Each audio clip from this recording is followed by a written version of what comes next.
crazy, but that's how it goes. Millions of people living as ho-hos. This is Talk Sports Extra Time. I am Mike Graham, and I'm delighted to say that there is a man sitting next to me who looks incredibly familiar, and his name is Mike Porky Parry. A very good morning to you, Mr. Parry. A very good morning to you, Michael, as well. Great to be here with you in the studio. Another roaring night out there, laddie. That's a Scottish accent? That's my Scottish accent, absolutely. Yeah, I'm not Welsh. I'm hoping you didn't have any more punctures or anything like that on the way in. No. But the weather is absolutely horrendous. I mean, looking at what's going on down in Cornwall, I'm just very glad that I no longer live in the West Country, I think is what I could say. I was asked to go on to a radio show this morning and make the case for taking the railway line away from Dawlish and rerouting it inland. Really? I said no. Well, they're going to have to do that. I said no. I said forget that. That line was built by Brunel, our greatest ever engineer. Yeah. I said when I was 17, I went on my first lads' holiday, and we got a train all the way from Chester down to St Ives, and it went on that route through Dawlish, and it's one of the most abiding memories of my life. Yeah. The sea crashing over the train as we went through. And if in this day and age we cannot build a reinforced concrete and steel... but they'll have to build a wall that's about 1,000 feet high. I don't care. Have you seen the size of the waves coming in? I don't care. If in this day and age, if you can't build a concrete and steel base for a railway line after Brunel managed to, build things like the Clifton Suspension Bridge, the first ever railway tunnels, then we haven't progressed at all. You might have put a man on the moon. We might have built Concorde. We might now have developed, with the RAF, the world's biggest drone flying plane, which means we won't need any pilots in the future. But we can't put a railway line across the coast, along the coast of the south of England. But surely the point is that, get real. All right, calm down. The point is that the sea is getting higher, right? The sea level is rising, generally speaking. The tides are getting bigger. Yep. And did you see that wave that came in crashing over the church? Unbelievable. I mean, these are not small waves. I mean, these are waves that are, there's houses right along that line as well. Yeah. They're going to have to all be moved, aren't they? People are going to have to be told to move somewhere else. The houses are even higher on the railway line, and all their basements have come away. Yeah. But I'm sorry, you've got to build things which defend you against the sea. The sea, remember, is what's kept Britain for like 10,000 years. Well, we are a nation island. We're an island nation. An island nation, that's right. And we rely on the sea for our independence. Yeah. I mean, the reason we're not speaking German is because of the sea. So we must... Well, it didn't stop the Normans coming in, did it? Well, it didn't stop the Vikings coming in, but in those days, they had longboats and all that kind of stuff. What I'm saying is that if it had not been for the English Channel, the Germans, quite seriously, would have overrun Britain as easily as they overran France and Holland and Belgium, because those countries are landlocked. We had 18 miles of the English Channel to protect us. We love and applaud the sea. In fact, I'm amazed there's not a religion in this country, and I'm quite serious about this, that sees the sea as Mother Earth rather than the Earth as Mother Earth, because it's the sea. It's on a Red Bull together.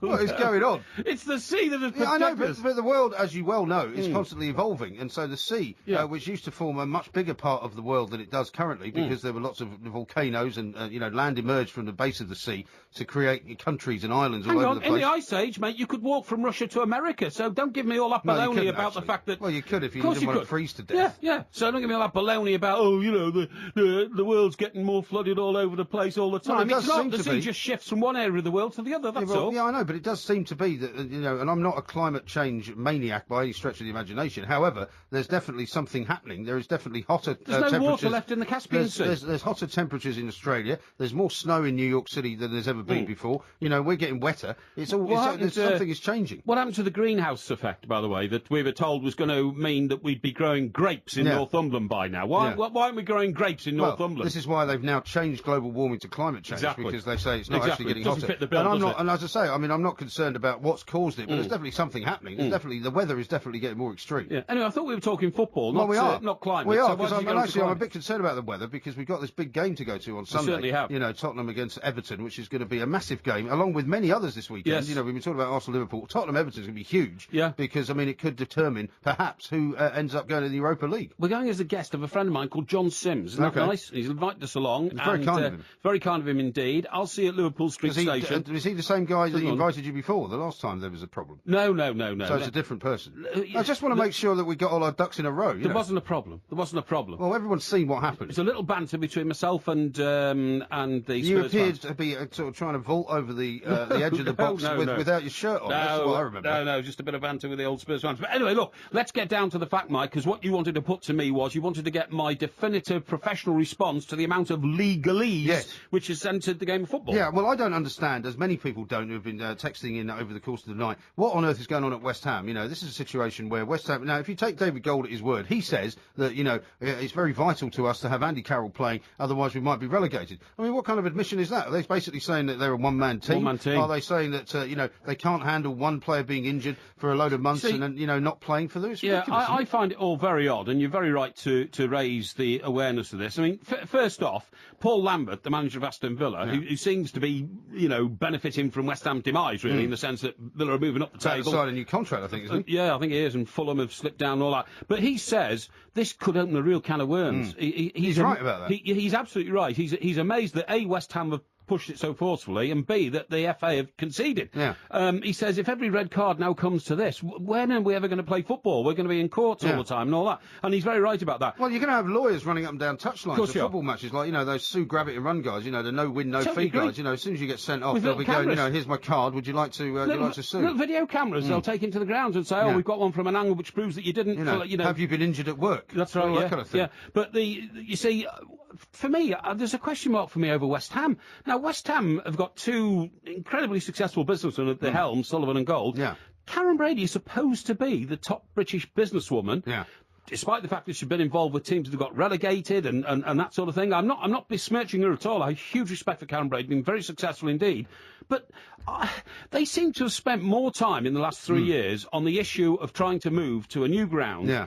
Rather than shoring up the position against relegation. They got relegated when Avram Grant was their manager. They could get relegated this season. I don't think they will. Whether Andy Carroll is available or not, I don't think they will. But what I'm saying is, you don't always get the feeling at West Ham that the health of the football team itself is the major priority. Well, this is where I found it slightly ironic that David Gold came out and said we need to do this for the fans. You know, we need to stop the team from being relegated. Well, if he was doing so much for the fans, surely many of the fans don't even want to go to the Olympic Stadium. They want to stay exactly where they are. Most of the fans didn't want them to go hurtling out of the Capital One Cup in the way that they did, or indeed out of the FA Cup in the way that they did, which was highly embarrassing. Yeah. You know, where I think a total of something like 14 goals scored against them all told. Well, the 5 from Nottingham Forest, 6 and 5, and the 9 from Manchester City, I think it was. In total, yes. I'm sorry, in 2 legs, you know, absolutely. which was entirely embarrassing for the fans and for the team. And to now say that we now have to bring in. I mean, my experience, and I've had a lot of experience with lawyers, as you can imagine. Oh yeah, of course you have.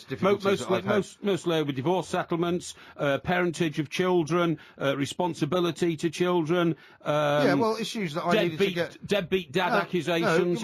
But the point is me having to defend myself. But I mean, it's never a good idea to get lawyers involved. I mean, when you're dealing with a house sale, as soon as the lawyers get involved, it starts to get tricky. You know, when you're dealing with a divorce, as soon as the lawyers get involved, it starts to get tricky. You can agree anything with your ex-wife. Yeah. As soon as she gets a lawyer, they say, no, we're not agreeing to that.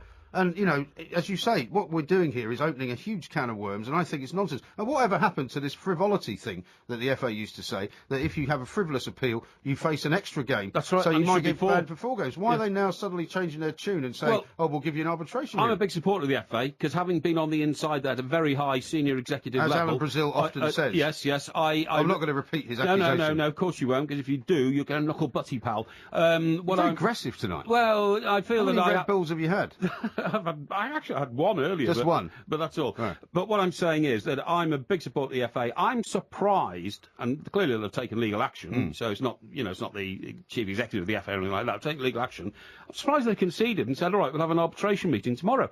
Because does that mean now every red card that's challenged has to go to an arbitration meeting? Well, it's ludicrous. You would think that certainly every team can now request that. It's ludicrous because the problem is the interpretation now of the rules is so, what's the word I'm looking for? Forensically examined. Yeah. That anybody now could say, look, actually, we don't mind him being suspended in 3 games' time, but if you look at our next 3 fixtures, they're crucial, going for arbitration. Yeah, but also it sets this precedent that says, well, if you're fighting relegation or you're fighting for promotion or perhaps you're fighting for the league title, you're not allowed to have anybody punished for being sent off. Because you're not being unfairly disadvantaged. It's absolutely unbelievable. It really is incredible. Anyway, we've got lots more of that to talk about. What do you make of the other situation around where lawyers seem to be creeping around it as well, which is Kevin Peterson, which has been the other big story of the week?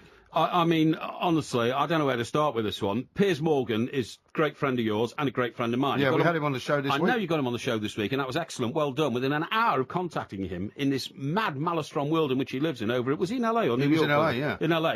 He's suddenly on your line, and that was a brilliant coup, Mike. Well done. Journalistically, it was a top interview, and I listened to him. But Piers has now become, and I said this in a tweet today, I hope I wasn't being unkind, you've now become seen or perceived as the grovelling apologist for Kevin Peterson. Do you think that's a fair comment? Well, I think grovelling apologist is probably not quite the term I would use, but certainly it would appear that he is his unofficial spokesman, and he will tell you, if you ask him straight off, that, I'm not getting this information from Kevin Peterson because he doesn't want to reveal his sources. No. But I think it's fairly clear that both Darren Gough and Piers are both on Kevin Peterson's side. They're both good mates of his, and so obviously they're getting their information from somebody very close to him. Of course they are. And funnily enough, in a column in today's Daily Mail, the story says that Piers and Darren Gough have been asked to back off from their, wave of support for Kevin Peterson because it could be interfering with his negotiations for settling his central contract. This is what I'm getting onto, because that guy James Whittaker appeared yesterday. That's right. He's one of the chief selectors of the England team, and he was sort of roundly ridiculed by several people all over the place because apart from while he was being interviewed, his phone rang. Which is never a good thing. I mean, if you go on TV, surely you get the He thought it was a pre-recorded interview. Yeah, well, even so, you switch your phone off. Well, he thought it it was going to be edited out. Yeah, but you never go into a place to be interviewed expecting people to edit stuff out, because if something happens that makes you look a fool, they're going to keep it in. But and he said, I can't possibly comment on why Kevin Peterson was fired for legal reasons. Yeah, so people hide behind this all the time now. Mike, you're absolutely right. They're hiding behind that, and look at that situation. So we've covered Kevin Peterson, Andy Carroll, and Michael Laudrup. Yeah, he's now thinking about consulting lawyers. Unbelievable. The club wanted him to sign a new contract a year ago after he'd won the League Cup, and is the League Cup final happened yet? I can't remember. No, it hasn't. No, it hasn't. So it was about Manchester City and Sunderland. That's of course it is. Yeah. It's coming up soon. That's right. I'll give you a calendar on your way out. That'd be good. You remind me when it's on. Do you know what day it is? What day it is? That's absolutely right. Yeah. So what I'm saying is, it was about a year ago. It was after the League Cup final, obviously. When is it, by the way? It's live on TalkSport. It's coming up in about a month, I think. Right. Okay, that's brilliant. And so he wins the League Cup, and then suddenly the speculation starts. He's going to Barcelona. He's going to Real Madrid. I think got him a bit excited. All that talk. They all got excited. So the board at Swansea say, "I'll sign that, Michael, quick. We don't want you to go. And if you do go, because we're going to double your pay, we'll get double compensation from the club you go to." But it's now backfired on them because they've decided they don't want him anymore. Right. So of course they've got to pay his contract up. Yeah, exactly. But I mean, the problem for him is as somebody pointed out on TalkSport earlier on in the day, if he's wondering why they sacked him, because he's complaining he never got a reason as to why he was sacked, a bit like Kevin Peterson. All he's got to do, presumably, is to look at the record of Swansea and find out why they're not very happy with his performances. Yeah, absolutely. By the way, getting back to Peterson and James Whittaker, right?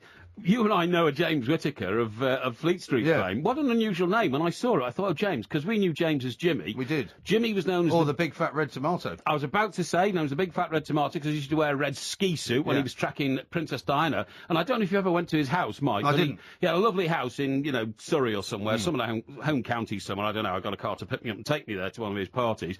And the party was held in the Princess Diana wing. And it was called the Princess Diana wing because he made so much in expenses following Princess Diana around the world when he worked for 30 years for the Mirror. Yeah. He actually built an extension as big as his original house with a ballroom in it, and that's a memorial to this day to Diana. It's not like that anymore, of course. I mean, you'd have to be building a Princess Diana sort of hen house. You certainly would. You certainly would. He ended up living in Spain, in fact. He became the bane of my life. Did he? Yeah, he did. Yeah, he ended up living in Spain. He just sort of retired and moved there. Right. And we used to do a Spanish edition of the Mirror, and he always used to ring up Piers and complain that the television listings were all wrong. Because, of course, we had no control over the TV listings. They were done automatically. But without fail, about once a week, he would ring up and complain. And I'd get some complaint because we used to run that from Canary Wharf, and we'd get, complaints going, why is the TV... And I'm like, we've got something better to talk about here. Oh, is he talking about the English TV listings or the Spanish TV listings? Because there was a big row about that, because they all wanted the English TV listings in, but if you put the English TV listings in, it was 4 pages in the middle of the paper,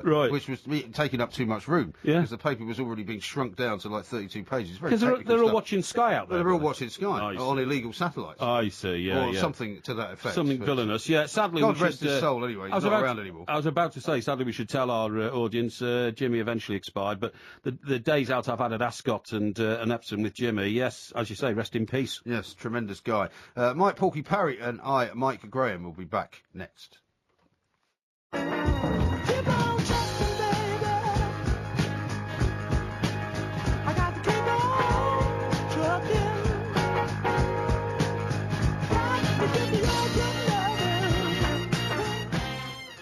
Keep on trucking. I'm not quite sure why they're playing this, but this is the guy from the Temptations, Eddie Kendricks. Remember the Temptations? Yeah, of course I do. The Temptations. Now, what do they sing? Tamla Motown. Tamla Motown, yeah, Well, I like Tamla Motown. Yeah, it was all kinds of stuff. Temptations, yeah, they were... There were 4 of them. Yeah, that's right. They were big in the days when The Real Thing, right? Yeah. You know, I would pluck the stars out of the sky for you. It's not bad, actually. Stop the rain from falling if you wanted to. Yeah, that's it was that sort You're of getting era, better, wasn't actually, as time goes on. That's very good. It was that but era, anyway, wasn't it? let's keep on trucking, and I have no idea why they're playing. You got any idea why they're playing this? Yes, I have, actually, Why? because... So you must have asked for it, then. No, I didn't ask for it. It's a mischievous sort of Mickey take of me, but I said to the producer earlier, I said, you know, what have I been doing today? And I said I'd gone and pursued the idea of getting an HGV licence. Why? Heavy goods vehicle licence. Well, I own a bit of property, and my family own a lot more down on the coast, in Are you Bournemouth. sure it's still there? Well, no, it's a good point. Swept away by the waves. Good point, which involves housing students and that kind of stuff. And moving furniture all the time. Like Rackman. It's sort of slum landlord type thing. No, it's completely opposite. With the university authorities on the south coast were rated absolutely elite 5-star accommodation for students. Seriously, but you're always got to go for the foreign students, haven't you? The ones with the money. No, you don't. What would you just pack them in at 6 to a room or something? No, it's usually 5 to a house with 5 bedrooms with 5 en suites. By the way, that's the sort of accommodation that's offered. Oh yeah, it's first class stuff, honestly. 5-star accommodation. None of your rubbish. And you're absolutely right. They've got to have pretty wealthy parents to be able to afford that sort of level of. But the point I'm making is you're moving furniture around all the time. Now, that means, you know, hiring people with lorries and vans and all that kind of stuff. I thought I'd go and get... And the reason I thought I'd do it is because in this day and age, I found an organisation where you can go and get an HGV licence in 5 days. How about that? That's pretty amazing. But, I mean, surely you don't need an HGV licence to drive furniture around. You just get a van, which is not necessarily an HGV vehicle. Well, heavy goods vehicle. Well, but I mean, the point is, if you're going to go and get that licence, right, might as well get the one that gives you the ability to drive articulated trucks, right? You can drive a van now, though, can't you? You can drive a van now up to a certain height. But the other thought I had is that I've invested in property over the years. I'm now thinking of investing in a lorry. I'm going to buy a lorry. No, I don't want... Well, like an 18-wheeler or something? Hopefully it'll have more wheels than that. It'll have about 40 wheels. I mean... 40 wheels? I hope so. Well, no, they're called 18-wheelers because that's how many wheels they have. No, some have got more than that, honestly. Where are you going to park that? Well, you park it on a lorry park, obviously. But the point is, I found it out because petrol's steadied off in the last 12 months, okay? Oh, yeah, it's a bargain now, isn't it? Yeah. It's apparently a very good investment now. Driving a lorry doesn't necessarily make you particularly wealthy, because I think the average pay of a lorry driver is about £30,000 a year. Well, lorry drivers tell me they've got to work harder and harder now to make ends meet. Is that right? Yeah. But there is a demand for lorry drivers in this country. But if you have your own lorry, you actually rent yourself and your lorry out, if you see what I mean, and haul stuff all around the country. So you're going to rent yourself out? Yeah. And the continent as well. I fancy getting, living down on the coast there at Gosport. Breaker. Be one of those. You'd have to get one of those what do you call it? The shortwave radios. CBs. Rubber duck and all that. Yeah. You'd have to think of a handle. What do you think your handle would be? Put the hammer down. Mine, porky, I suppose. But by the way, talking about living on the coast, did you see the table of obesity? Yes. Did you see number 5? I didn't see number 5. No, I saw number 1, which was up in the north of England, wasn't it? Yeah, number 5 was Gosport. Was it? Yeah, that's where I live. Yeah. And must have been one of the days you were staying down there. That's very funny. Yeah, I don't see a lot of maybe obese that people. guy was moving your second car for you. Yeah, well, I don't see a lot of obese people. The other, how about this as well? In a question and answer session, what is the biggest town in England that doesn't have direct access to the railway network? The answer was Gosport. How about that? Yeah. So Gosport's been quite famous. Well, the transportation down there is very odd. I seem to remember that night I came down to supposedly stay at your place when you ended up shuffling me off to some hotel. I did, yeah. We had to take a ferry people like you across the estuary or whatever it is to get to Portsmouth. The estuary, it's harbour. It's Portsmouth Harbour. The world's most famous naval harbour, Portsmouth, It's not the world's most famous harbour at all. Of course it is. Where do you think the D-Day landings were launched from? From Portsmouth. Well, they were launched from all over the place, weren't they? No, they weren't. The HQ, the head of it all was Portsmouth. Gosport is famous because it literally was the munitions store of the British Empire, really? Okay? But all I remember about it was when we got on the ferry and I asked for a return ticket, you said there's not much point in you getting one of those, you're not staying with me. That's right. And that was the first time you told me. Yeah, well, I didn't... That's the only thing I remember about the harbour. But I didn't want you to smoke in my house, you see. Why was I going to smoke? You've got a balcony. Yeah, I know, but, I don't even like you bringing your exhaled sort of smoke air into my house. Really? Seriously, no, Well, I thanks didn't. very much for the invite in the first place. But talking about gospel and munitions of the world, you've seen the film Zulu and all that. Yeah. Seen the bit where the young lad gets shot on the I don't field? remember it that well. Yeah, but I haven't seen it for a long time. Anyway, the point of the story is all that ammunition came from Gosport. Did it? There are massive warehouses been converted into flats and all that kind of stuff, which used to be warehouses full of ammunition. No. And in fact, we've got a museum there called the Gunpowder Museum, which teaches you how bombs were made and all that kind of stuff. It's fantastic. Right. Well, maybe next time you invite me down here, we could go and have a walk around the museum. Yeah. That sounds like a thrilling day out, doesn't it? The Explosion Museum. Yeah, why Can not? hardly wait. One day it's Spurs Everton, the next time we go down around a munitions museum. But why is it such a home of fat people then? What's the problem? Have they got too many I don't think it is. fast food outlets or something? Well, apparently there's 80,000 people in Gosport. I don't know where they all live because it's only got one high street and it hasn't even got a McDonald's. Sorry, it's got a McDonald's. It hasn't even got a WH Smith. Right. It hasn't got a what else hasn't it got? Which normal people? Has it got a Waitrose? No, it hasn't got a Waitrose. It's got a Morrison's. Yeah. Got a big Morrison's at the end of the high street. But it's a very nice little town. Please don't get me wrong. I'm not putting it down, but I just don't know where 80,000 people come from. No, So. no, interesting. Well, the reason I mentioned Waitrose is Waitrose has been in the news this week because Ocado, Amazing. which is Waitrose's sort of delivery food arm, which is I was listening to somebody doing a bit of analysis on it. Hasn't made any money at all, right? And yet it's one of the most sort of widely used delivery services in the entire country. But I was listening to this guy who said, well, what they used to say about it is it begins with an O, it ends with an O, it doesn't make any money. That's right. And that's precisely what the problem is. And it's a shortened version of avocado. Is it? Yeah, that's the whole idea, to make it sound posh. So they said, right, avocado, only posh people have that, we'll call it Ocado. Yeah. People like you, Mike, because you use it, don't you? I do use it, yeah. What you're doing is you are literally welching from the working class people of this country. How's that then? Well, I'll tell you why. Because you shop at Waitrose, which is an expensive supermarket, and you pay a premium to have it delivered to your door. It's not true. No, you don't. It's not any more expensive than anybody else. It is to have the stuff delivered to your door. It's not. Excuse me, some poor guy for £22,000 a year who's running 5 flights of stairs to your apartment, right? Well, £22,000 a year is not a bad wage, is it? Bringing all your goods up for you and all that kind of stuff, and it hasn't made a penny, and yet the guy who invented it, because I saw a piece about this earlier on, the guy who invented it, who was a sort of university dropout, is copping out with a massive payoff. Not a payoff, I mean, he's not been sacked or anything like that. He's decided to withdraw, he's keeping a shareholding, but he's made a load of money, and yet in 14 years, apparently, it hasn't made a penny worth of profit, but it's being subsidised. It's a great service, though. It's a great service. No, poorer people than you are paying higher prices in Waitrose to subsidise a delivery service for people like you. And Mike, talking about fat people in Gosport, there's fat people where you live, because you're one of them, no, you don't I'm mind not. me saying. Absolutely And the reason you're one of them is you can't even get off your rather extensive derriere to get down to the supermarket and buy your goods and carry them back in plastic bags like normal people. You have to have some poor guy deliver them to your home. This coming from a guy who gets a woman to do all his shopping for him. That's only because she goes to the shops at a certain time of the week when I'm not able to, and she needs those in the pursuit of her profession because she is a... But does she get 22 grand a week? She's... or a year, rather? She's a domestic... Goddess.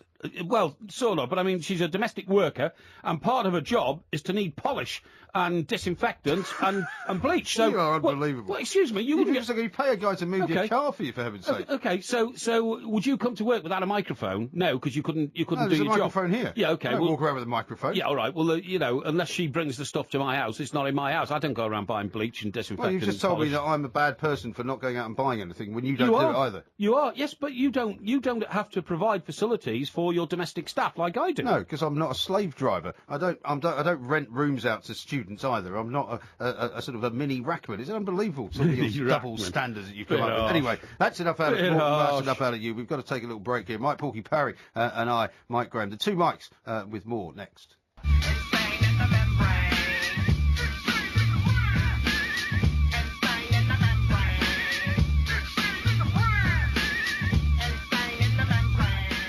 This is Talk Sport Extra Time. I'm Mike Graham. He is Mike Parry, and he's sitting right next to me, and we are the two Mikes. You can find the iTunes podcast on iTunes, of course, and it should be ready in a few hours' time. We've had a bit of a problem with it on a Friday over the last couple of weeks, but we think we fixed that now, so hopefully in a few hours' time you'll be able to go and download it and listen to it and pass it around to whoever hasn't heard it before. Now, Mr. Parry, I've got a question for you, because once again you were in on Wednesday morning when Mr. Brazil returned from his skiing holiday en France, and you were trying to repair repair your obviously severely damaged relationship with David Ginola. I don't think so. Who got very upset with you the previous week when you called him lazy. I don't think so. I could sense that there was still a bit of a frisson, if you don't mind me using some French words I like between that. the two of you. Yeah. And I'm just wondering, because you've said that at some point or other you're going to go out for a little drink with him, you're going to be friending him, you're going to be sort of grovelling around him and trying to hang out with him, basically, and hopefully trying to get some reflection from his glory. Has it happened yet? Has he taken you out for lunch yet? So you say paying respect to a man because of his distinguished career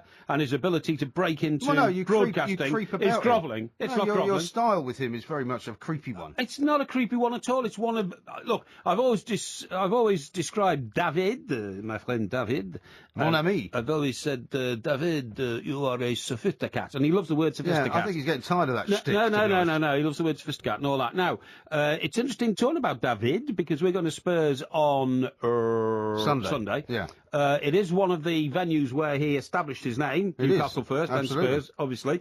And nobody ever mentions he played at Everton, really, do they? They always say former Spurs in France. No, they never really say former Everton in France. No. He had his best years at Everton. Well, I bet you if he's there on Sunday, he's going to be supporting Spurs against Everton. I bet you any money you like. Well, that's it. The reason we're talking about David is because we've become aware of a bit of information which seems to indicate... No, when you say we've become aware of a bit of information, yes. You know, this is not something that he's told you, is it?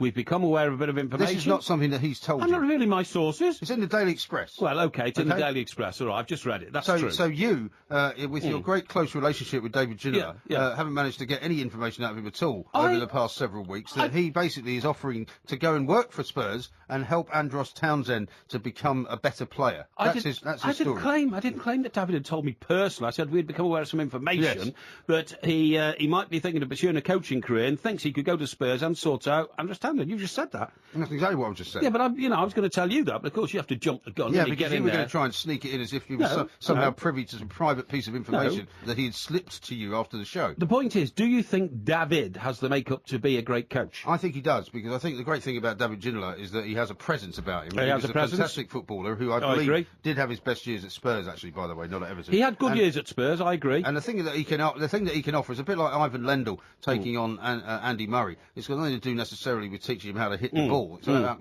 teaching him mentally. It's about giving, and he was a free-flowing player, wasn't he? Andros Townsend at the moment is not quite that. David played for another Premier League club, didn't he? He did, Newcastle. No. Newcastle, Spurs, Everton, and... Was there another one? Yeah, I'm sure there was. It wasn't Aston Villa, was it? I think it was. I think it was Aston Villa. I'm pretty sure it was Aston Villa. I'm sure I remember him holding up the Aston Villa shirt, don't you? Yeah, in fact, I think I've heard him tell... Has he not told the story about how he fell out with the Aston Villa manager? Was it Gregory at the time? It could have been Gregory. It might have been David O'Leary. Yeah, but he certainly I think he certainly told a story of how he fell out with one of them because he took his shirt off to celebrate a goal to prove that he wasn't fat. Wasn't that the story? Yeah, I think that's right. I think Everton signed him from Villa, actually. But at the moment, he's been on the weight training as well. Whenever I see David on a Wednesday now, he always, only has a tight T-shirt on to show his muscles and all that kind of stuff. But the other reason I remember he was at Villa was because Andy Townsend, my very good friend, who lives in what you might call Millionaire Triangle in the Midlands, a place called...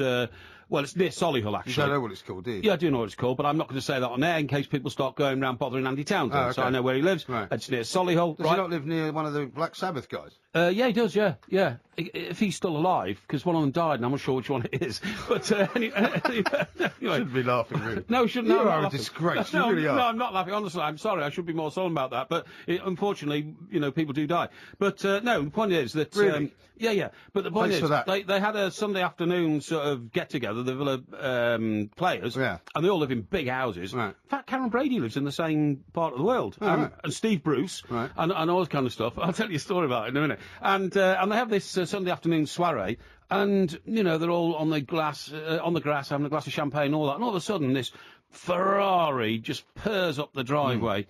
And the man driving the Ferrari's got long flowing blonde hair, dark glasses, a jumper, a very expensive cashmere jumper, draped across his shoulders, And he purrs up to the front door and stops, and it was David in his Ferrari, looking immaculate, you know, and the epitome of the stylish French gentleman and sophisticat that he is. And I remember Andy telling me that everybody was taken aback by the image of this Gallic god arriving. You know what I mean? Gallic god, I like that. The Gallic god, yeah, the Gallic god. The one about... Anyway, is the story going anywhere? Yeah, it is going anywhere, yeah. Do you know how many times you played for Everton, by the way?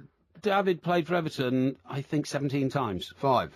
Yeah. Yeah, but I think times. I think he was available 17 times. And, you know, the manager then, who was David Moyes, of course, well, it might have been Walter Smith. I think it was David Moyes. Could have been Walter Smith. Yeah. The Everton historian. That's what it is here. That's right, yeah. No, the story I was going to... David Moyes signed it. So I was going to say, the other person who lives in this millionaire sort of triangle is Jasper Carrot. Okay. And he's just handing out a sort of list of celebrities to a burglary team so they could go around and rip everybody off. No. Just as well, he didn't say where it was. No. But Jasper also, you know, was on the local set and all that. And he's not quite David Ginola in a Ferrari, is he? No, he's not. And look, I don't want to say too much because I don't identify, what Jasper does and all that. But Jasper Carrot used to walk his dog around there a lot, and he didn't like the fact that, you know, when passing motorists were going by, they went beep beep on the horn, you know, Jasper and things. So he took to wearing a balaclava. This story was told to me by somebody from the sort of millionaire triangle set to avoid being recognised, except that people... But then everybody knew he was in a balaclava, presumably. People then used to hoot their horn, beep, beep, and make fun of him for wearing a balaclava on, you know... Now, listen... Well, you could take a leaf out of that book. You can wear a balaclava when you go walking on the downs. That could be an apocryphal story, and if Jasper Carrot feels offended or that, then I do apologise, because... So you mean it might not be true? Well, it was a story I was told, that Jasper is a great guy, full of fun and all that kind of stuff, but likes to retain his privacy, as we all do. Yeah, well, indeed. Now, talking about, it's funny you mentioned millionaires. I had a very weird email today, right? Oh, yeah. And I don't know whether somebody's playing some kind of trick on me, right? Because I don't know anything about weird something emails called the millionaire dates, right? Some millionaire dates. Is this guy sends me a picture, right, from a bloke. Yes. And it starts like this. Dear Michael, I just got out of a very long and verbally abusive marriage. I'm now looking to have some fun and live my life the right way. Is this a female writing to you? No, it's a bloke. Oh, come on. I'm a commercial real estate investor that requires I travel throughout the US. My hobbies include boating, travelling, martial arts, cooking and reading, to name a few. I'm looking for an attractive, smart and ambitious woman to keep me company and allow me to spend my riches on her. I would be very supportive in contributing towards the achievement of your own goals, whatever they may be. I will treat you with respect and show you a good time, no matter where we are or what we do. Well, I've no idea. Does he think you're a woman? Well, I don't know. Surely he can't think I'm a woman, can he? Michelle Graham? But it says, Dear Michael. Michaela Graham? It's very, very strange. And the picture accompanying it is a bloke walking off what looks like a private jet with a suitcase. Well, that sounds to me like... And where do they get these email addresses from? Well... Because I've had a bit of trouble with my emails lately. I'm worried I might have been hacked. Do you not remember, Mike, a couple of years ago, all these guys from countries like Kenya and Ghana and Nigeria would send you these notes saying, "I've just inherited $17 million." Yeah, I got one of those on Facebook once. Oh, I've had loads of them. I've just inherited $17 million, but unfortunately, I live in a country where the government are corrupt and they won't let me take the money out in suitcases. So I would like to transfer it into your bank account. And some people are stupid enough to to give them the bank account number. And as a reward for your help, you can keep 10% of it. You know, so that's $1.7 million. Oh, thanks very much indeed. Just send me all the details of your bank account, your passwords, and all that kind of stuff. And then they find within like 5 days their bank accounts have been cleared out. Right. I mean, have you ever been tempted? Of course not. Are you sure? Utterly ridiculous. The closest I got was some guy from Spain sent me a note saying you've won €6.5 million on the Spanish lottery. Yeah. And I thought, that's very odd, that, because I'd never remember buying a ticket in the Spanish lottery. And then they ask you, my dad used to get done for these because as he was getting older and a bit more kind of, dementia-ridden, they would send him these things The from greatest Singapore. respect, Mike, your dad started getting dementia when he was about 38, didn't he? That's a very harsh thing to say, considering he's dead now. Well, yeah, but he's a great guy. I've told you before about speaking ill of my father. He's a great guy, and I knew him well. He was a great inspiration to me. But he was very eccentric as well. Well, he was eccentric, Any man who walks out of your flat in Manhattan and decides to walk to JFK, which is 14 miles away, in minus 10 degrees, without any shoes on, has got to be a bit eccentric. Well, he was Scottish, after all. Yeah, that's true. But anyway, enough of you, debasing his good name, because the bottom line is for me that he would get these things and they would say, please send, a small fee of £10 or something like that to cover the postage and packing, and he would send them £10, and you figure that, if they got, a few thousand people to do that around around the world, they were making an absolute fortune. But let me give you another investment tip, okay? Since we're talking about how to make money. Okay. Do you know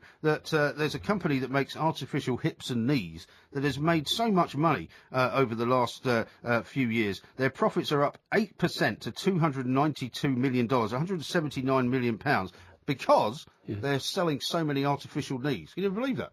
Knees? Knees. Do you know anybody with an artificial knee? Well, I've never asked anyone if they've got an artificial knee. Now, artificial hips, my mum's just had one, because well, bless her soul, she's 80 years of age, she fell over and busted her hip, she had to have an artificial hip. So that's great. I know all about hips. In fact, some people have had both hips replaced, and that's a regular occurrence. I don't know anybody who's got an artificial knee, do you? No, I've never heard of artificial knees. I've never heard of an artificial knee. That sounds something like would it be like the ball part of the knee that you put in then? Well, I don't know, but I mean, that sounds like a very complicated procedure, because apparently, presumably, they'd have to cut your leg off at the knee. No, they wouldn't. Yes, they would. That's not an artificial knee, that's an artificial leg. No, they'd have to cut the bottom half of your leg off at the knee. No. Yes, they would, and then they'd have to insert a two-prong knee joint, because it would obviously pivot in the middle, or else how else would they get it into your leg? Well, presumably they could just insert the false knee. If your kneecap is in some way busted, like if you've been kneecapped by, the IRA or anything like that, presumably they can replace your knee. It's bad that, by the way, getting kneecapped. Well, I imagine it is. It's no fun. I imagine it is. But I mean, if you replace the knee, you don't need to cut the bottom half of your leg off, surely. Of course you would. How do you attach it to the bone? The good news is we've got you some artificial knees. The bad news is we're going to have to cut your legs off. No, what I'm saying is temporarily they'd have to take the bottom half of your leg off, past your knee, insert the joint, and then put it back, wouldn't they? Well, they'd have to attach the bones in the bottom half of your leg to the knee joint. They don't saw your body in half to put an artificial hip in, do they? No, but that's different. How is that different? That's different because an artificial hip only, if you understand what I'm saying. I don't ever understand. This is my shoulder, but I'm presenting it to my hip. It only goes. No, hang on. Look. I'm afraid nobody can see what you're doing. No, I know. Well, tell them what I'm doing. You look like a clockwork robot. Yeah, clockwork robot, and the hip only goes forward and backwards, whereas a knee goes forward, backwards, up and down. So it's not anything like as simple as that. Your hip goes in more directions than forwards and backwards. If your hip only went forwards and backwards, you wouldn't be able to sit down. No, but your hip's pivoted, and the knee is like. I mean, you know the reason why you've got an anterior cruciate ligament, which keeps going in footballers, it's to stop your knee bending forwards. That's the whole idea. That's yeah.